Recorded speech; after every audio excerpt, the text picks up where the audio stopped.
नमस्कार, मैं Jagdish Chandra, SP city Haldwani. आप सभी के बीच में जो हमारी कोरोना की ये जो नई वेव चल रही है इसके संबंध में अपनी कुछ चीज़ें शेयर करने आया हूँ। मैं आप लोगों को ये बताना चाहता हूँ कि जो दूसरी वेव है ये काफ़ी खतरनाक है। पहली वेव में मैं खुद कोरोना से संक्रमित हो गया था और उस संक्रमण को बहुत अच्छे ढंग से मैनेज किया, उससे बाहर निकले। जो गलतियां मैंने की वो मैं आपसे शेयर करना चाह रहा हूं। पहले फेज में मैं उधम सिंह नगर जिले में क्वारंटीन वाली महत्वपूर्ण ड्यूटी में था। हम लोग संक्रमितों के बीच में बार बार जाते थे, डेली जाते थे, लेकिन उस समय हम लोगों ने कोविड जो प्रोटोकॉल हैं, एप्रोप्रिएट बिहेवियर हैं, उनका बहुत अच्छे ढंग से पालन किया था।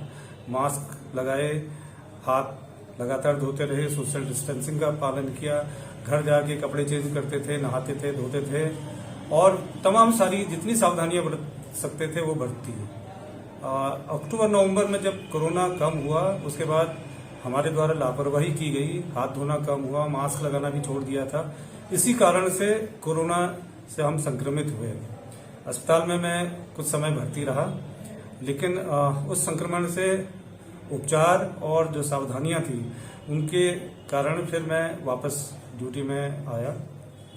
इस बार जो देखने को मिल रहा है, हल्द्वानी शहर की अगर मैं बात करूं, स्थिति बहुत भयावह है। जितने भी हमारे हॉस्पिटल हैं इस शहर में वो सभी भर चुके हैं। कहीं पर भी मरीजों के लिए कोई बेड उपलब्ध नहीं है। लगातार हमें लोगों से फोन आ रहे हैं, मैसेज आ रहे हैं कि उनकी कुछ व्यवस्थाएं, चाहे दवाई की हों, चाहे बेड की हों, ऑक्सीजन की हैं, वो कर दी जाए। लेकिन इस समय सारे जितने भी हमारे रिसोर्सेज हैं वो सभी एग्जॉस्ट हो चुके हैं। शासन के द्वारा, जिला प्रशासन के द्वारा लगातार व्यवस्थाएं की जा रही हैं, ये व्यवस्थाएं बढ़ाई जा रही हैं, लेकिन जो संक्रमितों का आंकड़ा है वो भी लगातार बढ़ता जा रहा है।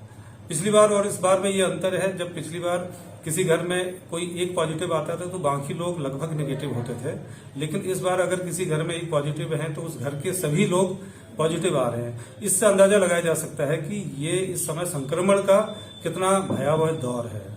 इस महामारी को हम कैसे रोकें, कैसे संक्रमण से अपना बचाव करें, इसके लिए लगातार सरकार के द्वारा सोशल मीडिया पे, मास मीडिया में लगातार मेडिकल विभाग के द्वारा सुझाव दिए गए हैं और बहुत हल्के फुल्के सुझाव हैं, जिस पे अगर हम अमल करें तो हम इससे अपना बचाव कर सकते हैं, अपने बच्चों का बचाव कर सकते हैं, अपने रिश्तेदारों का बचाव कर सकते हैं, अपने कार्यालय में अपने सहयोगियों के और जितने साथी हैं उनका बचाव कर सकते हैं।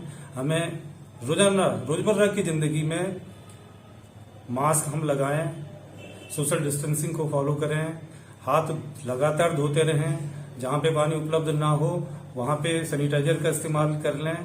इस ढंग से जो छोटी छोटी ये हमारी आदतें हैं, इनको हम अगर लगातार बनाए रखें तो हम इससे अपना बचाव कर सकते हैं। सरकार के द्वारा कुछ और चीजें, व्यवस्थाएं की गई हैं, जिसमें दुकानों का समय तय कर दिया गया है और रात्रिकालीन कर्फ्यू लगाया गया है। ये सब आम जनता के बचाव के लिए है, इसको अन्यथा न लें। जब मूवमेंट कम हो जाएंगे, मार्केट में भीड़ कम होगी, लोगों का आना कम होगा और केवल अपनी आवश्यकताओं के लिए ही मार्केट में आएंगे तो वो इस संक्रमण से स्वयं का बचाव करेंगे। इसमें कहीं भी ये भावना नहीं है कि आम जनता को परेशान किया जाए। इसमें भावना यही है कि ज्यादा से ज्यादा लोग स्वस्थ रहें, संक्रमण से अपने को बचाए रखें, अस्पताल के चक्कर ना काटें। एक बात और कहना चाहूंगा कि अगर किसी को संक्रमण हो जा रहा है तो आप घबराएं नहीं।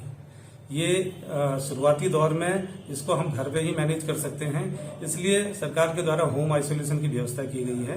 जो कोविड प्रोटोकॉल हैं, स्वास्थ्य विभाग के जो नियम कानून हैं उनको फॉलो करें, जिसमें कि आपको भाप लेना है और जो ट्रीटमेंट का एक प्रोटोकॉल है उसको अपना इस्तेमाल करते रहें।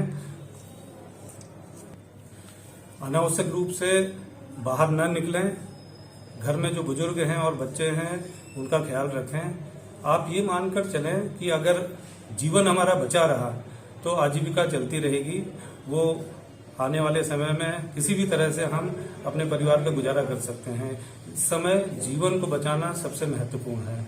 मेरी फिर से आप सभी से ये विनती है कि कृपया मास्क केवल चालान के लिए ना पहने, आप अपने जीवन को बचाने के लिए पहने, अपने रिश्तेदारों, अपने सहयोगों को पहनाएं, सोशल डिस्टेंसिंग का पालन करें और जो कोविड एप्रोप्रिएट बिहेवियर है उसको फॉलो करें। धन्यवाद। जय हिंद।